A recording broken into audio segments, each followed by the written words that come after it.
Hello, my name is Teila Watson. I'm Birri and Gunglu. I am a Murray and I perform under the name Ancestress. And I'm reading my essay called The Intrinsic Connections Between Ecocide and Genocide. During the last 233 years, the colonial project called Australia has been existing as a continuous process of killing, dispossession, myth-making, othering, fear, hate, systemic disempowerment, and profound trauma. Often people make the mistakes of either questioning the facts of history and the present, or just generally viewing it through the colonial gaze. Quite often, when we hear about man made climate change, we forget that in this continent it is more like white man made climate change. Because not only is that killing, dispossession, myth making, othering, fear, hate, systemic disempowerment, and profound trauma happening to Indigenous peoples, but it's also been happening to our lands indirectly and directly. It's not just that Australia exists in this way, it's the fact that this is the only way Australia existing is possible, through the killing of Indigenous peoples and lands. By now, you may have realised that when I say Australia, I'm not referring to a place, but a colonial state apparatus. Because we know that this is a continent made up of many countries, with many forms of social, ecological, and cultural governance systems, before and despite the invaders beginning the cycle of colonial abuse. Murri people have our own terms of reference, our own understanding of history, social and ecological science, medicine, and indeed our own governance systems. Murri ways of being, doing, and knowing have been informed by our meaning of humanness that connects and empowers us. My name is Teila Watson. I'm Birri and Gunglu. My middle name is Maura. It is a place, a mining town, no less, in Gunglu country. I introduce myself in this moment to show you that in a Murri understanding of humanness, we are our country. Our country is us. And so in identifying ourselves, we identify our country and belonging. Because Indigenous people know that humanness is explicitly connected to the earth. It was only upon being invaded and having war waged on us by colonizers that they forcefully redefined us within their colonial gaze, and in doing so separated people from connections to country and their obligations to the scientific creators of life, air, fire, water, and land. My deadly auntie, through her close relationship with my family, Combo person and elder, Dr. Mary Graham, talks about the meaning of humanness in connection to land. The two most important kinds of relationship in life are, firstly, those between land and people, and secondly, those amongst people themselves, the second being always contingent upon the first. The land and how we treat it is what determines our humanness. Because land is sacred and must be looked after, the relation between people and land becomes the template for society and social relations. Therefore, all meaning comes from the land. For around 100,000 years, my people have conducted social and ecological governance in ways that both sustain healthy relationships with country and healthy relationships between people. Taking care of sacred resources means taking care of people, not just for now, but for our grandchildren and their grandchildren. Which also means in order to take care of the future, we teach our children about sacredness, science, country, humanness, cultural knowledge, and practices for our people and country, and to do this in a way that allows them to also become empowered, self-governing, and more humanized in the process. For honoring our cultural relationship with creation through law requires that we become more and more human in each generation. Dr. Gray also tells us that a society which thrives off extracting life from the earth must be taking life from the people within or subject to it. Within the practices of Western colonialism that invaded our lands, physical and cultural genocide are methods among the many used for the purpose of dispossession and are tactics that rely heavily on dehumanization. However, the process of dehumanization is never a one-way street. In order to dehumanize another, one must also dehumanize themselves first. Since dehumanization requires depleting one's capacity to witness the humanness of others. In the same way, the colonial gaze sees an absence of life in country, and this view allows people to justify the willful destruction of life in country. Through the teachings that have been handed down from various elders, it is my understanding that the meaning of humanness also includes personal sovereignty, autonomy, and obligation. Of course, these things are also governed by responsibility to law and relationality.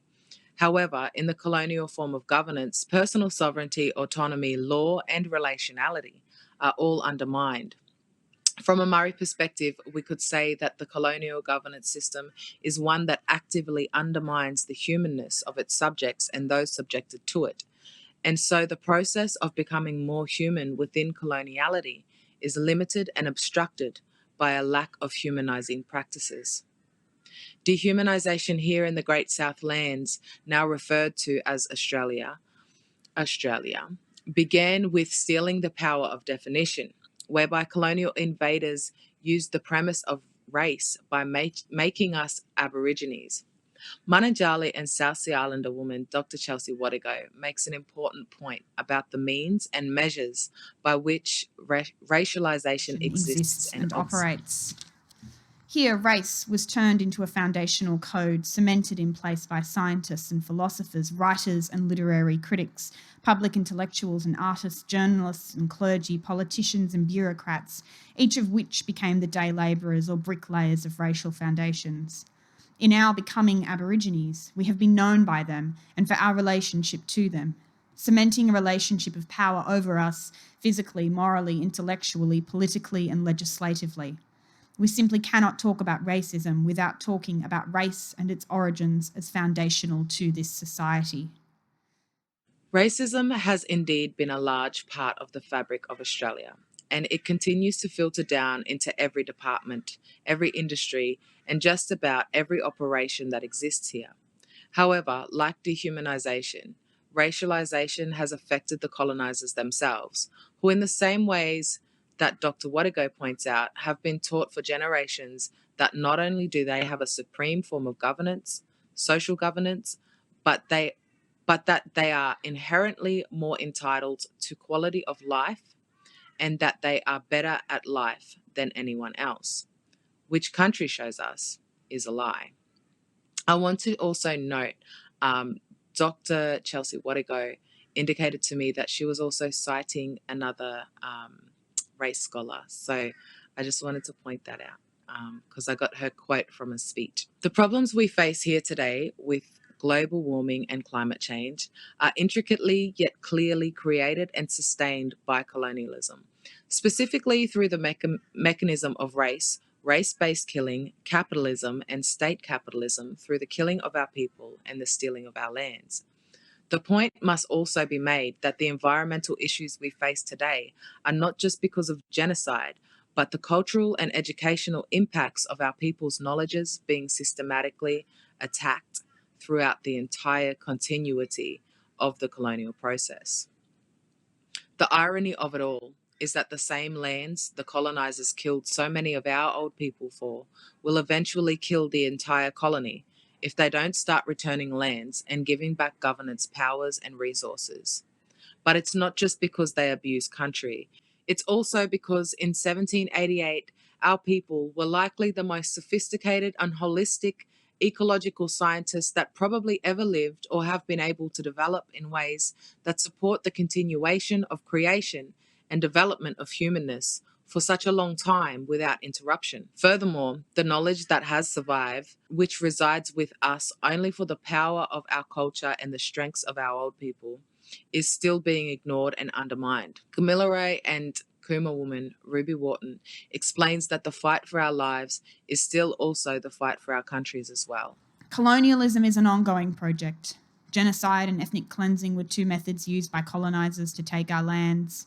By depriving First Nations people of a future on country, they were able to destroy us by attempting to erase our identities. Now in 2021, we still fight the same fight. The Kamilaroi Next Generation are just one group campaigning to stop Santos Narrabri gas project to ensure that we have a future on country and know the Kamilaroi Nation. The targets that have been set by government to tackle the climate crisis are possibly more mediocre and lazy than some might call the Prime Minister himself. Not only disregarding the need for change in approach to continue humanity's existence by turning away from the catastrophic effects of not doing good enough, the same way that the Prime Minister turned away from bushfire victims in the summer of 2019 and 2020. However, a sustainable and positive future on this continent will not be possible under the colonial system of governance at all, because this form of governance was never built to sustain human life, but rather to subdue, disempower, and manipulate it to serve the interests of the few in power. And if it all burns down, they're the first ones out, taking holidays and contributing to the colonial impacts on other Indigenous lands. Yet, white supremacy tells us that democracy is the best form of governance that we can have. The colonial fairy tales of white benevolence and black malevolence have been so effective in this continent that generations of the colonial race continue to believe that they and their knowledge systems have the ability to continue human life while watching it being destroyed before their eyes. It would seem there has never been a greater gaslighter, abuser, or narcissist than the one they call Australia. Like any infection, the symptoms may be treated, but the cause of the infection must be addressed if the symptoms are ever going to stop. We cannot expect a society that lives only off the killing of Indigenous peoples and the land and lands to have the answers to sustainability, not socially and not ecologically. Rather, the great white lie of white supremacy must be recognized for the evil it is, in telling white people and everyone else that their way of being is the best, while the same white supremacy kills everything it touches and dooms the future of the very people it favours. So the point needs to be made that simply having Indigenous knowledges used by the colonial state is not a solution. Any solution to the crisis that has been caused by colonialism must be founded in sovereignty, in law and relationality. This begins with land back and major shifts in the way this continent is being governed and who does the governing. My deadly auntie, Birigava and Gangulu elder, Dr. Teila Watson, makes an important point about the possibilities of the future. It seems to me that white Australians have to take on the same obligations and responsibilities that Aboriginal people have been caring for and looking after land. That further should induce the obligation of learning about the knowledge systems that come directly from this country and have governed these lands for millennia.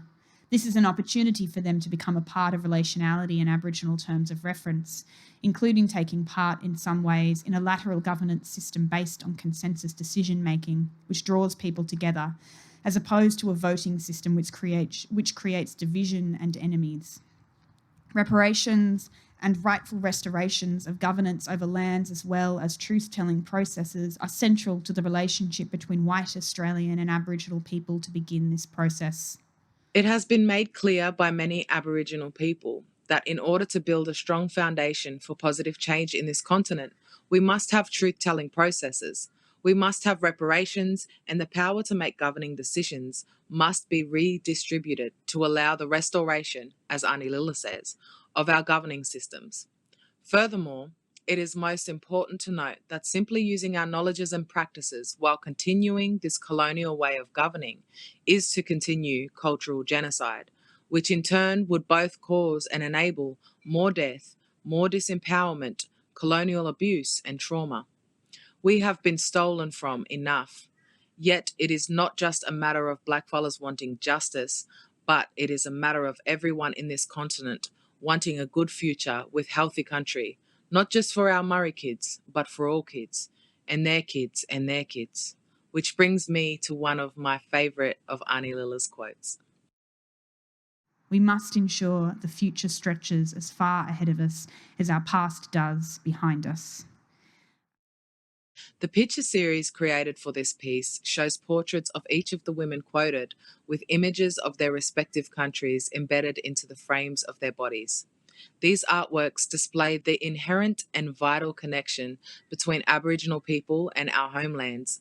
This connection informs our ways of knowing and being and creates a solid foundation for identity and culture. It locates us with country for thousands of years behind us and thousands of years ahead of us, then, now, and forever. Thank you.